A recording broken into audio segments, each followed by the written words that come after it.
अगर आप यूहन्ना 10 का 10 अध्याय पढ़ें तो वहां पे एक बात लिखी है, वहां पे ये लिखा कि शैतान किस लिए आता है? शैतान केवल घात करने के लिए, मारने के लिए, खत्म करने के लिए, कर्जों के लिए, परेशानियों के लिए, बीमारियों के लिए। पर बाइबल में एक लिखा है कि यीशु मसीह क्यों आए। बाइबल में लिखा यीशु मसीह इसलिए आए कि हमें बहुतायत का जीवन मिले। कौन सा जीवन मिले? कौन सा जीवन मिले? कौन सा जीवन? बहुतायत का। परमेश्वर ने 10:10 में लिखा, चोर किसी और काम के लिए परंतु केवल चोरी करने और हत्या करने और नष्ट करने के लिए आता है। मैं इसलिए आया हूं कि वे जीवन पाए और बहुतायत का जीवन पाए। बोलो परमेश्वर, आज का कलाम मेरे जीवन में 100 गुना फल लेकर आए। अंधकार की शक्तियां, बहरी की शक्तियां, जादू की शक्तियां, टोने की शक्तियां सब मेरे जीवन से निकल जाए। पिता परमेश्वर, मैं वो बीज बनूं जो 100 गुना फल लाने के योग्य हो सके। परमेश्वर, बाइबल कहती है 4 किस्म के बीज थे, उनमें से एक बीज ने 100 गुना फल लाया। पिता परमेश्वर, मैं वही बनूं जो 100 गुना फल लाने के योग्य हो सके। परमेश्वर, मैं अच्छी जगह बोया जाऊं, मेरा कलाम जो है वो सही सलामत बचा के रखूं और तेरे कलाम में फलवंत हूं। यीशु नासरी के नाम से मांगता हूं, हालेलुया।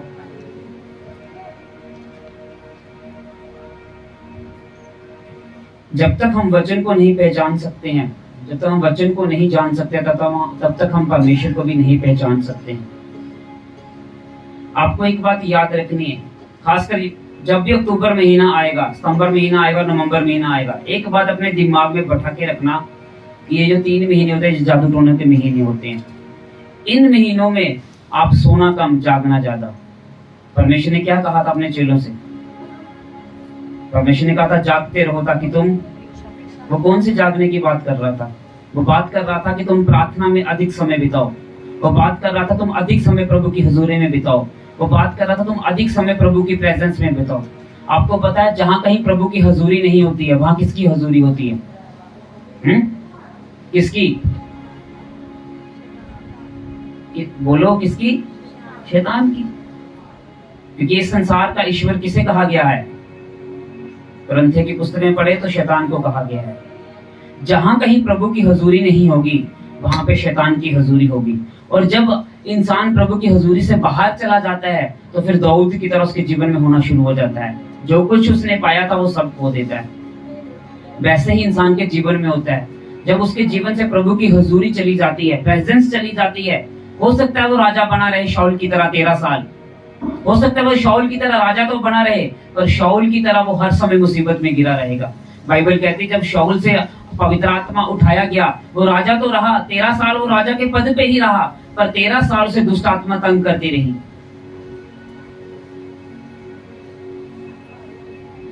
क्योंकि जहां पे प्रभु की हुजूरी, जहां पे प्रभु का हाथ, जहां पे प्रभु की प्रेजेंस नहीं होगी, आप कुछ भी नहीं कर पाएंगे वहां पे। परमेश्वर ने बेसेल नाम के एक व्यक्ति को क्रिएशन करने का आत्मा दिया, पैदा करने का। आज जब लोग वर्शिप करते हैं, उनके जीवन में कुछ भी पैदा नहीं होता। क्यों? क्योंकि उनके पास आत्मा नहीं है। कुछ भी चीज को बदलने के लिए आपको सबसे अधिक पवित्र आत्मा की जरूरत है। और जब आप आत्मा से चलाए चलते हैं तो तभी परमेश्वर काम करता है।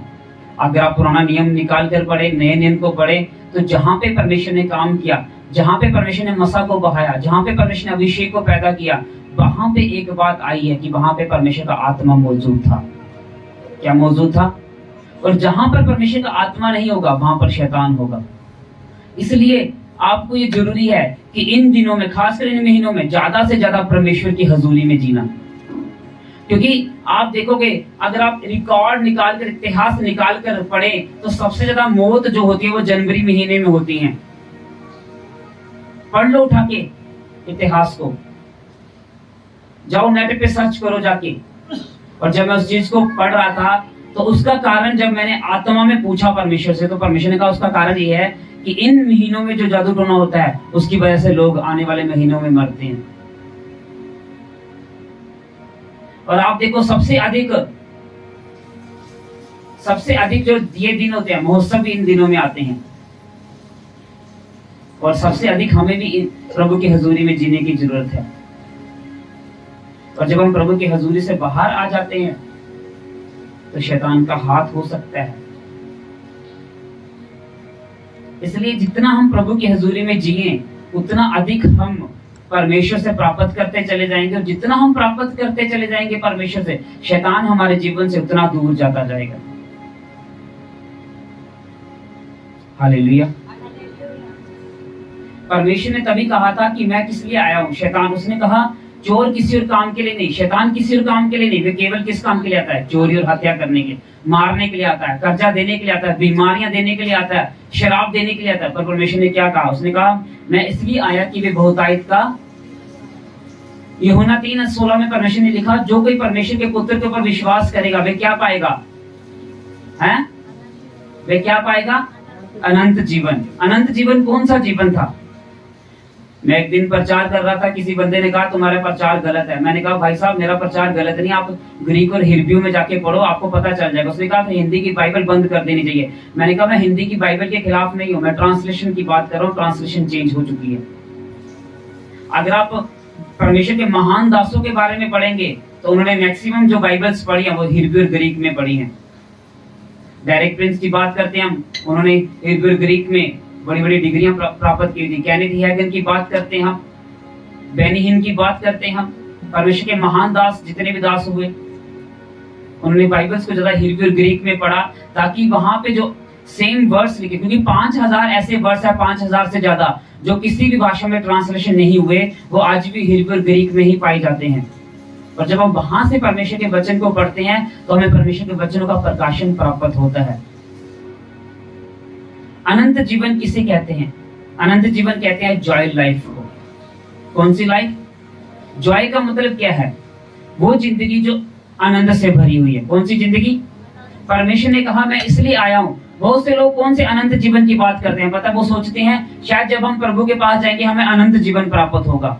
वो प्राप्त हमें होगा, पर परमेश्वर उसकी बात नहीं कर रहा है। परमेश्वर, अगर हम उस वर्ड्स को ग्रीक में पढ़े तो परमेश्वर बात कर रहा था कि जो कोई मुझे ग्रहण करेगा वो अनंत का जीवन प्राप्त करेगा। यीशु मसीह के सामर्थ्य नाम से आमीन उच्चाश। सब कुछ यीशु मसीह में पाया जाता है। चंगाई यीशु मसीह के पास है, पापों की माफी यीशु मसीह के पास है, बरकत यीशु मसीह के पास है, स्वर्ग की सारी हजूरी यीशु मसीह के अंदर वास करती है। अगर आप इफिसियों की किताब पढ़े तो लिखा सारी सामर्थ यीशु मसीह के अंदर वास करती है। हमें कुछ भी बात ढूंढने की जरूरत नहीं है। अगर हम यीशु मसीह को देख रहे हैं तो समझो हम वो सब चीजें भी प्राप्त कर रहे हैं यीशु मसीह से। आनंद का जीवन, कौन सा जीवन? और वहां पे 4 शब्द इस्तेमाल हुए और वो चारों शब्द इंसान की जिंदगी से जुड़े हुए हैं। आत्मिक जीवन, शारीरिक जीवन, चंगाई का जीवन, बरकत का जीवन। ये सारे जीवन परमेश्वर में देने के लिए आया था। हम किसी और दिन इस विषय पे बात करेंगे। अगर इंसान के पास बहुतायत का जीवन, अनंत का जीवन नहीं है तो समझ लो वो परमेश्वर से वो चीजें प्राप्त करने में कहीं ना कहीं क्या कर रहा है? समझ लो चूक कर रहा है वो। अगर आपकी हीलिंग नहीं हो रही है और आप सालों से आप हीलिंग के लिए प्रार्थना कर रहे हैं, इसका मतलब आप कहीं ना कहीं अपनी प्रार्थना में कुछ ना कुछ ऐसा नहीं कर पा रहे हैं जो परमेश्वर चाहता है। क्योंकि जब मैंने हीलिंग के बारे में पढ़ा तो निर्गमन की पुस्तक में लिखा परमेश्वर ने हर इंसान के लिए हीलिंग रखी हुई है। नए नियम में पढ़ा यीशु मसीह ने हर एक इंसान को चंगा करने के लिए सामर्थ दी हुई है। हर इंसान के पास हीलिंग, परमेश्वर हीलिंग करता है हर एक इंसान की। अगर आपके जीवन में परमेश्वर की चंगाई नहीं हो रही है तो एक बात याद रखना, आप कहीं ना कहीं चूक कर रहे हैं। अगर आपकी प्रार्थना का उत्तर आने में देर परमेश्वर कर रहा है तो उसके 2 ही कारण है। उसका एक कारण ये है कि यहाँ तो परमेश्वर तुम्हें तैयार कर रहा है। क्या कर रहा है? जहां परीक्षा शब्द आता है, कौन सा शब्द आता है? नए नियम में जहां कहीं परीक्षा और प्रलोभन शब्द आता है तो ग्रीक भाषा में लिखा परमेश्वर तुम्हारी तैयारी करता है। क्या करता है? नए नियम में ग्रीक भाषा में लिखा गया, जहां कहीं बाइबल कहती है ना, परमेश्वर लिखा जब तुम नाना प्रकार की परीक्षा में पढ़ो तो उसे आनंद की बात समझो। वहां पे मतलब ये था कि जब कहीं तुम दुखों में, बीमारियों में गिरो तो 2 ही कारण है तुम्हारी हीलिंग ना होने का। एक कारण ये है कि यहाँ तो परमेश्वर तुम्हें तैयार कर रहा है किसी बड़े काम के लिए। दूसरा कारण ये है कि तुम सही रीति से प्रार्थना नहीं कर रहे हो। या तुम सही रीति से परमेश्वर से नहीं मांग रहे हो, या तुम जिस रीति से प्रेयर को रिसीव करना चाहिए तुम उस रीति से प्रेयर को रिसीव नहीं कर रहे हो, तभी तो तुम्हारी हीलिंग नहीं हो रही है। क्योंकि परमेश्वर ने अभिषेक सबको दिया है, हर एक इंसान को, पर अभिषेक हर एक इंसान के पास है, पर हर एक इंसान के पास अलग अलग तरह का अभिषेक है।